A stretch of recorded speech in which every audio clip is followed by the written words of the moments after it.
मीठे बच्चे, तुम ब्राह्मण सो देवता बनते हो, तुम ही भारत को स्वर्ग बनाते हो, तो तुम्हें अपनी ब्राह्मण जाति का नशा चाहिए। प्रश्न है, सच्चे ब्राह्मणों की मुख्य निशानियां क्या होंगी? उत्तर, सच्चे ब्राह्मणों का इस पुरानी दुनिया से लंगर उठा हुआ होगा, वह जैसे इस दुनिया का किनारा छोड़ चुके। 2. सच्चे ब्राह्मण वह जो हाथों से काम करे और बुद्धि सदा बाप की याद में रहे, अर्थात कर्मयोगी हो। 3. ब्राह्मण अर्थात कमल फूल समान। 4. ब्राह्मण अर्थात सदा आत्मा अभिमानी रहने का पुरुषार्थ करने वाले। 5. ब्राह्मण अर्थात का महाशत्रु पर विजय प्राप्त करने वाले। ओम शांति। रूहानी बाप रूहानी बच्चों को समझाते हैं। बच्चे कौन? यह ब्राह्मण। ये कभी भूलो मत कि हम ब्राह्मण हैं, देवता बनने वाले हैं। वर्णों को भी याद करना पड़ता है। यहाँ तुम आपस में सिर्फ ब्राह्मण ही ब्राह्मण हो। ब्राह्मणों को बेहद का बाप पढ़ाते हैं, यह ब्रह्मा नहीं पढ़ाते हैं। शिव बाबा पढ़ाते हैं ब्रह्मा द्वारा, ब्राह्मणों को ही पढ़ाते हैं। शूद्र से ब्राह्मण बनने बिगर देवी देवता बन नहीं सकेंगे। वर्षा शिव बाबा से मिलता है, वह शिव बाबा तो सबका बाप है। इस ब्रह्मा को ग्रेट ग्रेट ग्रैंड फादर कहा जाता है। लौकिक बाप तो सबको होते हैं, पारलौकिक बाप को भक्ति मार्ग में याद करते हैं। अब तुम बच्चे समझते हो, यह है अलौकिक बाप जिनको कोई नहीं जानते। भल ब्रह्मा का मंदिर है, यहाँ भी प्रजापिता आदि देव का मंदिर है। उनको कोई महावीर कहते हैं, दिलवाला भी कहते हैं, परंतु वास्तव में दिल लेने वाला है शिव बाबा, न कि प्रजापिता आदि देव ब्रह्मा। सब आत्माओं को सदा सुखी बनाने वाला, खुश करने वाला एक ही बाप है। यह भी सिर्फ तुम ही जानते हो। दुनिया में तो मनुष्य कुछ नहीं जानते, तुच्छ बुद्धि है। हम ब्राह्मण ही शिव बाबा से वर्षा ले रहे हैं। तुम भी यह घड़ी घड़ी भूल जाते हो। याद है बड़ी सहज योग अक्षर सन्यासियों ने रखा है, तुम तो बाप को याद करते हो। योग कॉमन अक्षर है, इनको योग आश्रम भी नहीं कहेंगे। बच्चे और बाप बैठे हैं, बच्चों का फर्ज है बेहद के बाप को याद करना। हम ब्राह्मण हैं, दाढ़े से वर्षा ले रहे हैं ब्रह्मा द्वारा, इसलिए शिव बाबा कहते हैं जितना हो सके याद करते रहो। चित्र भी भल रखो तो याद रहेगी। हम ब्राह्मण हैं, बाप से वर्षा लेते हैं। ब्राह्मण कभी अपनी जाति को भूलते हैं क्या? तुम शूद्रों के संग में आने से ब्राह्मणपना भूल जाते हो। ब्राह्मण तो देवताओं से भी ऊंच है, क्योंकि तुम ब्राह्मण नॉलेजफुल हो। भगवान को जानी जाननहार कहते हैं ना, उसका भी अर्थ नहीं जानते। ऐसे नहीं कि सबके दिलों में क्या है वह बैठ देखते हैं, नहीं, उनको सृष्टि के आदि मध्य अंत का नॉलेज है।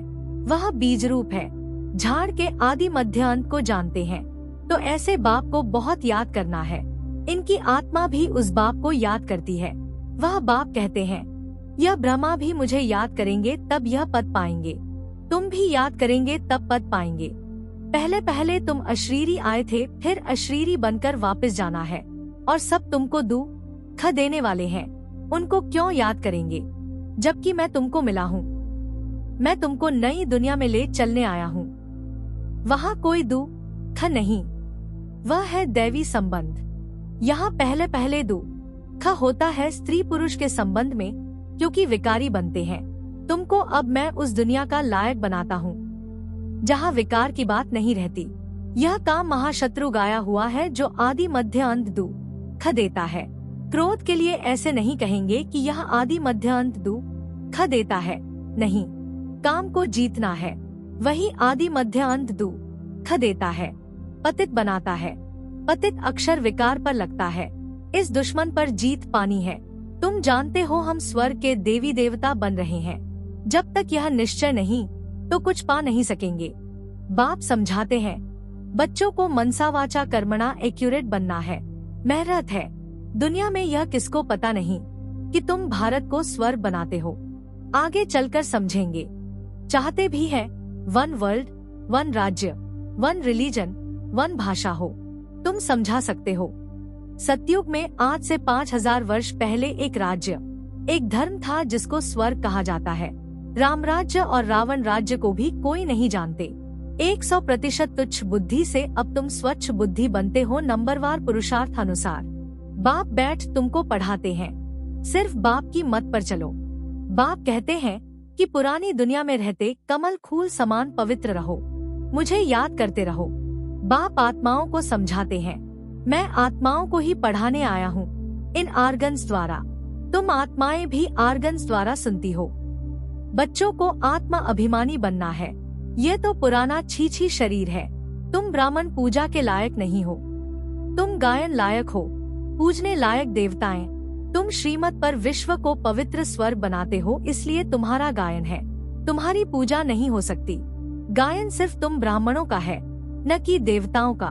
बाप तुमको ही शूद्र से ब्राह्मण बनाते हैं। जगत अम्बा व ब्रह्मा आदि के मंदिर बनाते हैं, परंतु उनको यह पता नहीं है कि यह कौन है। जगत पिता तो ब्रह्मा हुआ ना, उनको देवता नहीं कहेंगे। देवताओं की आत्मा और शरीर दोनों पवित्र हैं। अब तुम्हारी आत्मा पवित्र होती जाती है, पवित्र शरीर नहीं है। अब तुम ईश्वर की मत पर भारत को स्वर्ग बना रहे हो। तुम भी स्वर्ग के लायक बन रहे हो। सतो प्रधान जरूर बनना है। सिर्फ तुम ब्राह्मण ही हो जिनको बाप बैठ पढ़ाते हैं। ब्राह्मणों का झाड़ वृद्धि को पाता रहेगा। ब्राह्मण जो पक्के बन जाएंगे वह फिर जाकर देवता बनेंगे। ये नया झाड़ है। माया के तूफान भी लगते हैं, सतयुग में कोई तूफान नहीं लगता। यहाँ माया बाबा की याद में रहने नहीं देती। हम चाहते हैं बाबा की याद में रहें, तमो से सतो प्रधान बने। सारा मदार है याद पर। भारत का प्राचीन योग मशहूर है। विलायत वाले भी चाहते हैं प्राचीन योग कोई आकर सिखलाए। अब योग भी दो प्रकार के हैं, एक है हठयोगी, दूसरे है राजयोगी। तुम हो राजयोगी। यह भारत का प्राचीन राजयोग है जो बाप ही सिखलाते हैं। सिर्फ गीता में मेरे बदले श्री कृष्ण का नाम डाल दिया है। कितना फर्क हो गया है। शिव जयंती होती है तो तुम्हारी वैकुंठ की भी जयंती होती है, जिसमें श्री कृष्ण का राज्य है। तुम जानते हो शिव बाबा की जयंती है तो गीता की भी जयंती है। वैकुंठ की भी जयंती होती है जिसमें तुम पवित्र बन जाएंगे। कल पहले मुआफिक स्थापना करते हैं। अब बाप कहते हैं मुझे याद करो। याद न करने से माया कुछ न कुछ विकर्म करा देती है। याद नहीं किया और लगी चमाट। याद में रहने से चमाट नहीं खाएंगे। यह बॉक्सिंग होती है। तुम जानते हो हमारा दुश्मन कोई मनुष्य नहीं है, रावण है दुश्मन। बाप कहते हैं इस समय की शादी बर्बादी है। एक दो की बर्बादी करते हैं, पतित बना देते हैं।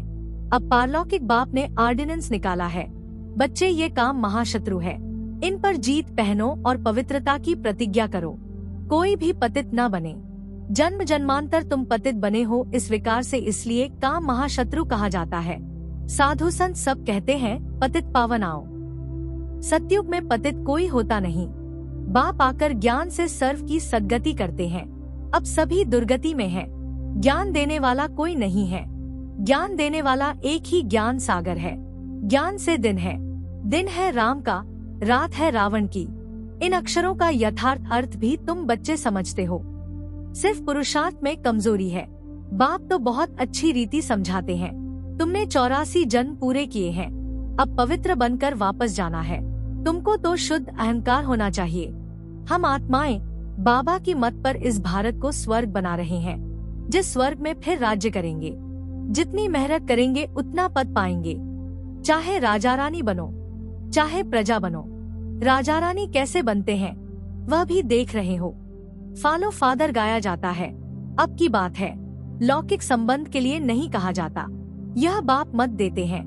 मामेकम याद करो तो विकर्म विनाश होंगे।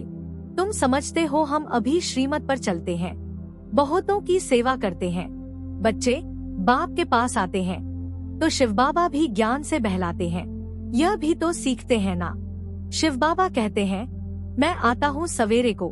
अच्छा, फिर कोई मिलने के लिए आते हैं तो क्या यह नहीं समझाएंगे? ऐसे कहेंगे क्या कि बाबा आप आकर समझाओ। मैं नहीं समझाऊंगा। ये बड़ी गुप्त गुहे बातें हैं ना।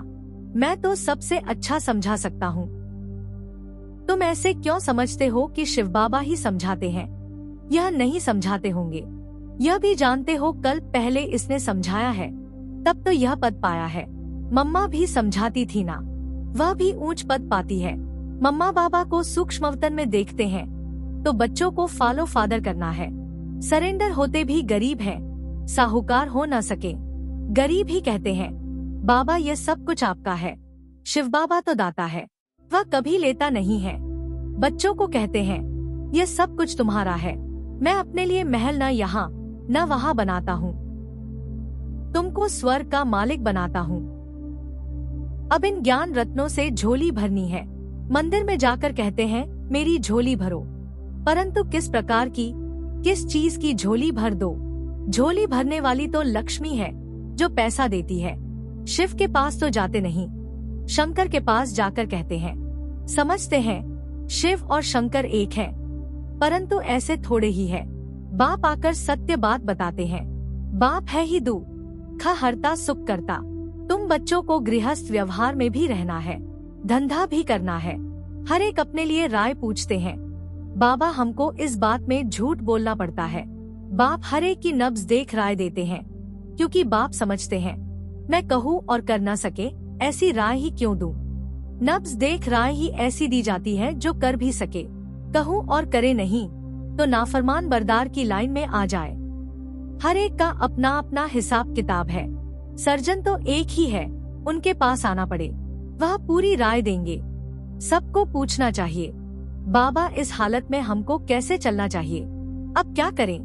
बाप स्वर्ग में तो ले जाते हैं। तुम जानते हो हम स्वर्गवासी तो बनने वाले हैं। अब हम संगमवासी हैं। तुम अब न नर्क में हो न स्वर्ग में हो। जो जो ब्राह्मण बनते हैं उनका लंगर इस छीछी दुनिया से उठ चुका है। तुमने कलयुगी दुनिया का किनारा छोड़ दिया है। कोई ब्राह्मण तीखा जा रहा है याद की यात्रा में, कोई कम, कोई हाथ छोड़ देते हैं, अर्थात फिर कलयुग में चले जाते हैं। तुम जानते हो खिवैया हमको अब ले जा रहा है। वह यात्रा तो अनेक प्रकार की है, तुम्हारी एक ही यात्रा है। यह बिल्कुल न्यारी यात्रा है। हाँ, तूफान आते हैं जो याद को तोड़ देते हैं। इस याद की यात्रा को अच्छी रीति पक्का करो, मेहनत करो। तुम कर्मयोगी हो, जितना हो सके हथकार दे दिल यार दे। आधा कल्प तुम आशिक माशू को याद करते आए हो। बाबा यहाँ बहुत दुख है, अब हमको सुखधाम का मालिक बनाओ। याद की यात्रा में रहेंगे तो तुम्हारे पाप खलास हो जाएंगे। तुमने ही स्वर्ग का वर्षा पाया था, अब गवाया है। भारत स्वर्ग था तब कहते हैं प्राचीन भारत। भारत को ही बहुत मान देते हैं, सबसे बड़ा भी है, सबसे पुराना भी है। अब तो भारत कितना गरीब है, इसलिए सब उनको मदद करते हैं। वो लोग समझते हैं हमारे पास बहुत अनाज हो जाएगा, कहाँ से मंगाना नहीं पड़ेगा। परंतु यह तो तुम जानते हो विनाश सामने खड़ा है। जो अच्छी तरह से समझते हैं उन्हों को अंदर बहुत खुशी रहती है। प्रदर्शनी में कितने आते हैं, कहते हैं तुम सत्य कहते हो, परंतु ये समझे कि हमको बाप से वर्षा लेना है। ये थोड़े ही बुद्धि में बैठता है, यहाँ से बाहर निकले खलास। तुम जानते हो बाबा हमको स्वर्ग में ले जाता है। वहाँ न गर्भ जेल में न उस जेल में जाएंगे। अभी जेल की यात्रा भी कितनी सहज हो गई है। फिर सतयुग में कभी जेल का मुंह देखने को नहीं मिलेगा। दोनों जेल नहीं रहेंगी। यहाँ सब यह माया का पांप है। बड़ों को जैसे खलास कर देते हैं। आज बहुत मान दे रहे हैं, कल मान ही खलास। आज हर एक बात क्वीक होती है, मौत भी क्वीक होते रहेंगे। सतयुग में ऐसे कोई उपद्रव होते नहीं। आगे चल देखना क्या होता है, बहुत भयंकर सीन है। तुम बच्चों ने साक्षात्कार भी किया है। बच्चों के लिए मुख्य है याद की यात्रा। अच्छा, मीठे मीठे सिकीलधे बच्चों प्रति माता पिता बाप दादा का याद प्यार और गुड मॉर्निंग। रूहानी बाप की रूहानी बच्चों को नमस्ते। धारणा के लिए मुख्य सार: 1. मनसा वाचा कर्मणा बहुत बहुत एक्यूरेट बनना है। ब्राह्मण बनकर कोई भी शूद्रों के कर्म नहीं करने हैं। 2. बाबा से जो राय मिलती है उस पर पूरा चलकर फरमान बरदार बनना है। कर्मयोगी बन हर कार्य करना है। सर्व की झोली ज्ञान रत्नों से भरनी है। वरदान: डबल लाइट बन कर्मातीत अवस्था का अनुभव करने वाले कर्मयोगी भव। जैसे कर्म में आना स्वाभाविक हो गया है, वैसे कर्मातीत होना भी स्वाभाविक हो जाए, इसके लिए डबल लाइट रहो। डबल लाइट रहने के लिए कर्म करते हुए स्वयं को ट्रस्टी समझो और आत्मिक स्थिति में रहने का अभ्यास करो। इन्हीं 2 बातों का अटेंशन रखने से सेकंड में कर्मातीत, सेकंड में कर्मयोगी बन जाएंगे। निमित्त मात्र कर्म करने के लिए कर्मयोगी बनो, फिर कर्मातीत अवस्था का अनुभव करो। स्लोगन: जिनकी दिल बड़ी है उनके लिए असंभव कार्य भी संभव हो जाते हैं। ये अव्यक्त इशारे, एकता और विश्वास की विशेषता द्वारा सफलता संपन्न बनो। आप में जो भी विशेषताएं हैं उनको सामने रखो, कमजोरियों को नहीं, तो अपने आप में फेथ रहेगा। कमजोरी की बात को ज्यादा नहीं सोचना, तो सदा खुशी में आगे बढ़ते जाएंगे। प्रैक्टिकल में अनेक देश, अनेक भाषाएं, अनेक रूप रंग, लेकिन अनेकता में भी सबके दिल में एकता है ना, क्योंकि दिल में एक बाप है, एक श्रीमत पर चलने वाले हो। अनेक भाषाओं में होते हुए भी मन का गीत, मन की भाषा एक है। ओम शांति।